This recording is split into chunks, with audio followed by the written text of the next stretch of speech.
వరంగల్ జిల్లా కేంద్రంలోనే పెద్ద ఆసుపత్రి అయినటువంటి ఎంజీఎం అడుగున సమస్యలు వెలుగులోకి వస్తున్నాయి. సిబ్బంది కొరతతో తీవ్ర అవస్థలు పడుతున్నామని రోగులు ఆందోళన వ్యక్తం చేస్తున్నారు. దీంతో వైద్యం కోసం వచ్చిన రోగులే సొంతంగా సెలైన్ బాటిల్ పట్టుకోవడంతో తాజా ఘటన అందరినీ ఆశ్చర్యానికి గురిచేస్తోంది. సిబ్బంది సంగతి అటుంచితే కనీసం పడుకోవడానికి బెడ్స్ లేక ఓ చేత సెలైన్ బాటిల్ పట్టుకొని వార్డుల చుట్టూ బెడ్ కోసం వెతుకులాట చూస్తుంటే ఎంజీఎం పరిస్థితి ఎంత దారుణంగా ఉందో అర్థమవుతుందంటున్నారు. రోగుల బంధువులు కాలిన గాయాలతో వచ్చిన రోగిని పట్టించుకోకపోవడంతో రోగులు మండిపడుతున్నారు. అదొకటే కాదు, మరో పేషెంట్కు స్ట్రెక్చర్ లేక కాలుకు పట్టీతో హాస్పిటల్లో గోడను పట్టుకుని నరకయాతన అనుభవిస్తున్నానని మరో పేషెంట్ తెలిపాడు. ఇప్పటికైనా అధికారులు పట్టించుకొని సమస్యలను పరిష్కరించాలని రోగులు కోరుతున్నారు. ఇంకా ఇస్తలేరా స్ట్రెచ్చర్ తీసుకుపోయాడు. స్ట్రెచ్చర్ లేదు.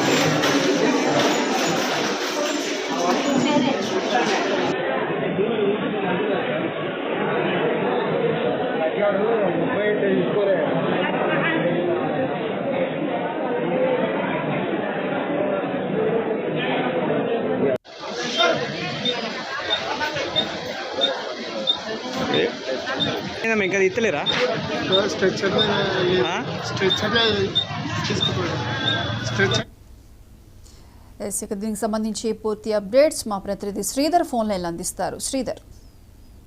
ప్రియాంక, అయితే వరంగల్ ఉమ్మడి జిల్లానే కాదు ఉత్తర తెలంగాణకి పెద్ద దిక్కైనటువంటి వరంగల్ ఎంజీఎం సమస్య వలయంతో కొట్టుమిట్టాడుతుంది అనేది మాకు ప్రస్తుతం అయితే తెలుస్తుంది. వరంగల్ ఎంజీఎం లో ఉన్నటువంటి దుస్థితిపై 99 టీవీ ప్రత్యేకంగా ఎక్స్క్లూజివ్ గా మీకు అందిస్తున్నటువంటి అంశం చూడొచ్చు. ప్రస్తుతం అయితే వరంగల్ ఎంజీఎం క్యాజువాలిటీలో పాయిజన్, బర్నింగ్, యాక్సిడెంటల్ ఈ ముఖ్యంగా ప్రధానంగా ఈ 3 అంశాలతో వరంగల్ ఎంజీఎం కి అయితే రోగులు చేరుకుంటారు. అయితే ఆ సమయంలో అత్యవసర విభాగాలైనటువంటి ఈ క్యాజువాలిటీకి సంబంధించినటువంటి విభాగంలో పూర్తి స్థాయిలో ఎవరైతే ఒక దాయమ్మ గానీ, వార్డ్ బాయ్ గానీ, లేకుంటే పేషెంట్ కేర్ గానీ, స్వీపర్లు గానీ ఖచ్చితంగా ఉండాల్సిన అవసరం అయితే ఏర్పడుతుంది. ఎందుకంటే ఒక్కొక్కరికి 10 నుంచి 15 వేల ఏదైతే ఉద్యోగం ఇచ్చుకుంటూ జీతాలతో వారిని పెంపొందించుకుంటూ అభివృద్ధి అంటే ఆ ఎంజీఎం కు సంబంధించినటువంటి రోగులకు అవసరమైనటువంటి నిమిత్తం మేరకు వారిని ఏర్పాటు చేసింది రాష్ట్ర ప్రభుత్వం. అయితే వీరికి సంబంధించిన విషయంలో చూడొచ్చు, ఇప్పుడు ప్రస్తుతానికైతే ఆ దాయమ్మ, వార్డు బాయ్ గానీ, ఆ పేషెంట్లు కానీ, స్వీపర్ పేషెంట్ కేర్ కు సంబంధించినటువంటి వారు కానీ, స్వీపర్లు కానీ ఎక్కడ కూడా మనకు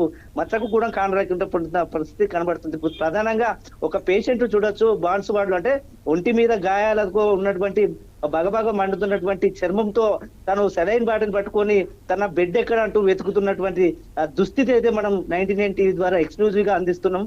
ఇలాంటి పరిస్థితి ఒక ఏ పేషెంట్దే కాదు, ప్రతి పేషెంట్ కూడా ఇదే అవస్థలు పడుతున్నటువంటి సందర్భం అయితే వరంగల్ ఎంజీఎం లో చోటు చేసుకుంది. ఇక ముఖ్యంగా వరంగల్ పాలనా విభాగంలో ఆర్ఎంఓలు 3 ఉండాల్సి వస్తుంది. అంటే 24 గంటలు పర్యవేక్షణ చేయాల్సిన ఆర్ఎంఓలు ఉదయం 9 గంటలకు వచ్చేసి కాలక్షేపంగా సాయంత్రం 5:30 వెళ్తుపోతున్నారు అనేది ఒక అభిప్రాయం అయితే ఎక్కువ అవుతుంది. దాంతో పాటు పిఆర్ఓలు 4 ఉన్నటువంటి సందర్భం అయితే పిఆర్ఓలు కూడా 4 ఉన్నటువంటి పిఆర్ఓలు 42 ఉన్నటువంటి విభాగాల్లో పర్యవేక్షణ చేసుకుంటూ ఎక్కడ ఏం జరుగుతుందని చేయాల్సిన సందర్భం అయితే ఉంది. అయితే వీరందరూ గాలికి అంటే విధులను గాలికి వదిలేసి ఇష్టారాజ్యంగా వ్యవహరిస్తున్నారు అనేది మాత్రం ఇది నిదర్శనకైతే పట్టం కడుతుందని చెప్పుకోవచ్చు. ప్రధానంగా పిఆర్ఓలు ఉన్నటువంటి వారిని కూడా పేషెంట్ కేర్ లో ఉన్నటువంటి వారు పిఆర్లో జాయిన్ అయినట్టుగా పైరవులు కూడా జరిగినట్టుగా కూడా ఇక్కడ వాస్తవాలు అయితే బయటకు వచ్చే పరిస్థితి అయితే కనబడుతుంది. పూర్తి స్థాయిలో వరంగల్ ఎంజీఎం ను మానిటరింగ్ చేయాల్సిన పరిస్థితి అయితే రాష్ట్ర ప్రభుత్వానికి ఉంది. అదేవిధంగా జిల్లా కలెక్టర్ ఇప్పటికే 2 సార్లు కూడా ఎంజీఎం కు పర్యవేక్షించారు. పర్యటనలో కూడా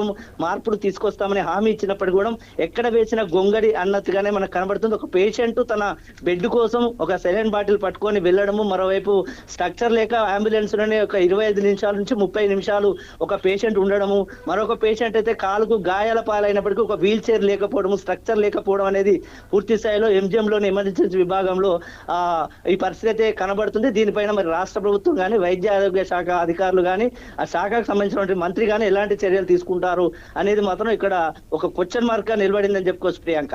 శ్రీధర్, అయితే ఏదైతే సెలైన్ బాటిల్ పట్టుకొని ఒక బెడ్ల కోసం వెతుకులాట కావచ్చు, స్ట్రెచ్చర్స్ లేకపోవటం కావచ్చు, వీటన్నిటిపై వైద్యాధికారులు ఎవరైనా ఇప్పటివరకు స్పందించారో వారు ఏమంటున్నారు?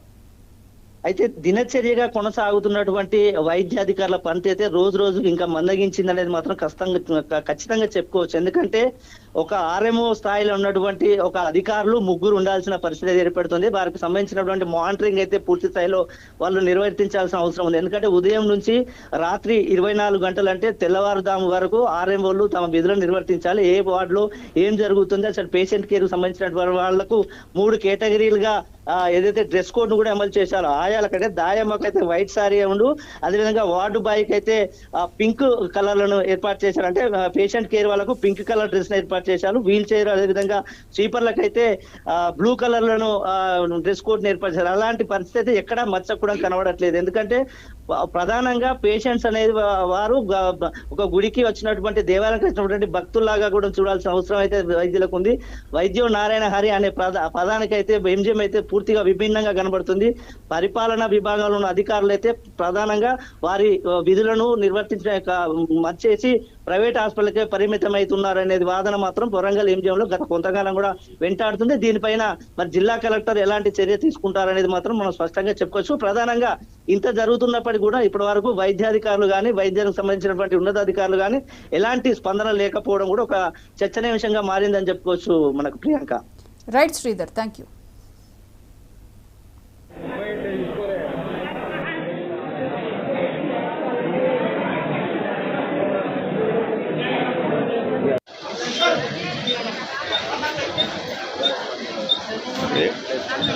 ఇంకా ఇస్తలేరా? స్ట్రెచ్